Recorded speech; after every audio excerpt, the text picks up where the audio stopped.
বৰ্তমানটো নিউজত বা ছ'চিয়েল মিডিয়াত ফেচবুক ইনষ্টাগ্ৰাম বা ইউটিউব সকলোৰে গৰম খবৰ এটাই যে পংখী সন্দিকৈৰ মাৰ্ডাৰ কাণ্ড।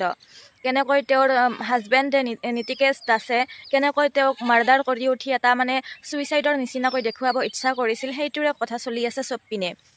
কিন্তু মই ইয়াৰ ওপৰত বৰ বিশেষ ক'ব নাযাওঁ, কেৱল এইখিনিয়ে ক'ম যে ইহঁতৰ এই যিটো মাৰ্ডাৰ কেছ বা যি পংখী সন্দিকৈ যে নিজৰ জীৱনটো হেৰুৱালে, তাৰ ওপৰত বহু ধৰণৰ মিমছ, চায়েৰী আৰু বিভিন্ন ধৰণৰ কিবা কিবি উলিয়াই আছে। কোনোবাই লিখিছে পেৰেণ্টছক দোষী, মাক দেউতাকক দোষী, আৰু কোনোবাই লিখিছে ছোৱালীজনীক দোষী, কোনোবাই লিখিছে সমাজক দোষী। এতিয়া এইবোৰ যেতিয়া এটা নিউজ ওলাব, এইবোৰো মিমছ ওলাব, এইবোৰ চায়েৰী ওলাব, কিন্তু এইবোৰ জানো সদায় মনত ৰাখি চলিব পাৰে? কোনেও মনত ৰাখি নচলে। দুদিনমান নিউজত দেখুৱাই থাকিব, ছ'চিয়েল মিডিয়াত আহি থাকিব, গৰম হৈ থাকিব খবৰটো, আৰু দুদিন পিছত কোন পংখী সন্দিকৈ, কোন নীতিকেশ দাস চব পাহৰি যোৱা যাব। হয়তো দোষীয়ে আইনৰ সুৰুঙাৰে উলিয়াইও আহি যাব পাৰে, কোনো হেৰি নাই। আজিলৈকে মই এনেকুৱা মানে বহুত কমেই শুনিছোঁ যোনে আইনৰ ওচৰত গৈছে তাৰ কিবা উচিত শাস্তি পাইছে, যে সেইটো বহুত কমেই শুনিছোঁ। প্ৰায়ভাগে বাছি উলিয়াই আহিছে। হয়তো ছোৱালীজনীৰ গাতে দোষিব, হয়তো কিবাই, কিন্তু আইনত যোৱাৰ পিছত না 90%ৰ 10%ই যদি শাস্তি পাইছে, বাকীটো উলিয়াই অহাই শুনিছোঁ প্ৰায়। বৰ্তমান আহিছোঁ আচল কথালৈ। এই বিষয়ে অলপমান মোৰো মতামত দিব মানে ইচ্ছা কৰোঁ আৰু ক'বও ইচ্ছা কৰোঁ। আচলতে মই ইয়াৰ ওপৰত একো ভিডিঅ' নবনাওঁ বুলিয়ে ভাবিছিলোঁ, কিন্তু ময়ো এতিয়া ওলাই লৈছিলোঁ এটা ব্লগ বনাবলৈহে। কিন্তু মানে মই যেতিয়া ছ'চিয়েল মিডিয়াত চাই আছিলোঁ, ফেচবুক এইবোৰ যেতিয়া চাই আছোঁ, প্ৰায় এইবোৰ মিমছ, এইবোৰ চায়েৰী তাৰ ওপৰতে দেখিলোঁ। চ' মোৰ এটা মানে মনত কথা আহিল, চ' সেইখিনি কৰাৰ কাৰণে মই ভাবিলোঁ যে মই এটা ভিডিঅ' বনাওঁ। এতিয়া চাওক, কিছুমানে লিখিছে যে কোনো পেৰেণ্টছে, কোনো মাক দেউতাকে ছোৱালীজনীৰ মানে পচন্দমতে বিয়া দিব লাগে। হয়তো দুখীয়াই হওক, হাজিৰা কৰিও খুৱাব, কিন্তু ভালকৈ খুৱাব, এটা সেইটো কৈছে। আৰু নেক্সট এটা পাইছোঁ যে মাক দেউতাকবোৰে সমাজক দেখুৱাবলৈ বা মানুহক দেখুৱাবলৈ চাকৰি ল'ৰা চাই চৰকাৰী চাকৰি তাতে বিয়া দিয়ে। নেক্সট এটা তেনেকুৱা চাইছোঁ যে সেইকাৰণে ছোৱালীবোৰৰ এনেকুৱা দশা হয়, সেই এটা। আৰু এটা এনেকুৱা পাইছোঁ যে ছোৱালীজনী কিয় বিয়া হ'ব লাগে ইমান সৰুতে, তেওঁৰ কি কৰিব পৰা নাছিল, তেওঁ বহুত ওপৰলৈ গ'ল হয়, বহুত মানে সেই আছিল আৰু মানে যিবোৰ তাই নিজে কৰিব পৰা ৰাস্তা বহুতখিনি আছিল, কিন্তু তাই বিয়া হৈ গ'ল, সেইকাৰণে তাইৰ আজি এনেকুৱা দশা হ'ল। কিছুমানে তেনেকুৱাই কৈছে। এতিয়া কথাটো হ'ল যে কোন মাক দেউতাকে নিজৰ ছোৱালীজনীৰ বেয়া চিন্তিব?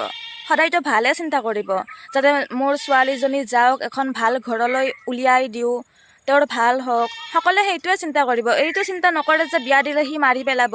তেনেকুৱা হ'লে এই পৃথিৱীখনত কোনো বিয়াই নহ'ল হয়, এৰেঞ্জ মেৰেজ নহ'লে হয়। কিন্তু আৰু কোনোবাই যে লিখিছে যে ছোৱালীৰ পচন্দ মতে দুখীয়া ঘৰত চলিক তাতে বিয়া দিব লাগে, হাজিৰা কৰিলেও ভালকৈ খুৱাব। মেইন কথা এইটো যে এইজন কোনো এৰেঞ্জ মেৰেজ নাছিল, এইখন প্ৰেম বিবাহ আছিল, তথাপিতো এনেকুৱা হ'ল।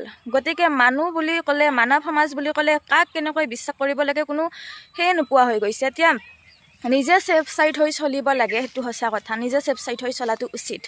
আৰু তাই বিয়া হ'ল সোনকালে, সেইটো এটা কথা কৈছে যে তাই বিয়া সোনকালে হ'ল।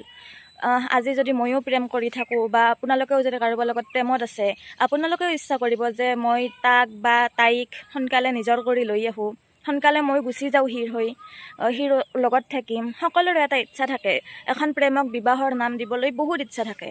এতিয়া সেই ইচ্ছাটো ক'তো ভুল বুলি ক'ব নোৱাৰি। মেইন যে আজিকালি ধৈৰ্য বোলা বস্তু মানুহৰ মানে নোহোৱা হৈ গৈছে। কিবা কথাত কাজিয়া লাগিব, মনৰ ভেদ হ'ব, ভুল বুজাবুজি হ'ব, মাৰা কাটালৈ আহি যায়। কিন্তু এনেকুৱা নাই যে বুজাবুজিত চলো, মানে মানুহৰ মাজত অলপো ধৈৰ্য বোলা বস্তুটো লোপ পাই গৈছে, নাইয়ে তেনেকুৱা। চ' ধৈৰ্য থাকিলে এনেকুৱা কাণ্ডটো নহয়। আৰু যদি সিহঁতৰ কিবা লাগিছিলে বা মন অমিল যি হৈছিলে তেওঁলোকে বুজি পাব। গতিকে সেই মাৰি পেলোৱাৰটোতো কোনো এটা ৰাস্তা নহয়। হয়তো ডিভ'ৰ্চ দিব পাৰিলে হয়, হয়তো কেইদিনমানৰ কাৰণে মাকটোৰ ঘৰত এৰি যাব পাৰিলে হয়, কিন্তু মাৰি পেলোৱাটো কোনো কাৰণৰ মানে কোনো হেৰিৰে এটা সিদ্ধান্ত হ'ব নোৱাৰে। আজি মাৰি পেলোৱা কাৰণে আজি মানে অল অসমখনেই জনাজাত হৈ গৈছে। তেওঁ বুলি নকওঁগে বাৰু, সিকো আজি জেললৈ যাব লগা হৈছে। পিছত হয়তো বাচি আহে, কিবা আহে, কিন্তু এটা দাগটো লাগি গ'ল আৰু ছোৱালীজনীয়ে পৃথিৱী এৰি গুচি যাব লগা হ'ল। কিয়? আচলতে ধৈৰ্য বোলা বস্তুটো ইমানেই লোপ পাই গৈছে নে আজিৰ যুগত। কথাবোৰ বেছি দীঘল নকৰোঁ, মোৰ কথাখিনি এইখিনিয়ে আছিল যে দোষী কেতিয়াও মানে এৰি দিব নালাগে, দোষীক সদায় শাস্তিয়ে দিব লাগে। আৰু মই মানে পুলিচ প্ৰশাসন বা তেওঁলোকক মই এইটোৱে কামনা কৰিম যাতে দোষীয়ে সাৰি নাযায়। আৰু পংখীৰ মাক দেউতাকলৈ মাকে যেনেকৈ কান্দি আছে, বেয়াই লাগে তেওঁৰ অৱস্থা দেখি। আচলতে এনেকুৱা যাতে আৰু নহওক তাৰ কাৰণে অলপ সজাগ হোৱা উচিত আচলতে। গতিকে আজিৰ ভিডিঅ'টো এইখিনিতে সামৰিছোঁ। তেওঁ পংখীৰ বিদেশী আত্মাই যাতে চিৰশান্তি লাভ কৰে তাৰে কামনা কৰিছোঁ। আৰু নীতিকেশ দাস তেওঁ যাতে উচিত শাস্তি পায় তাৰে কামনা কৰিছোঁ।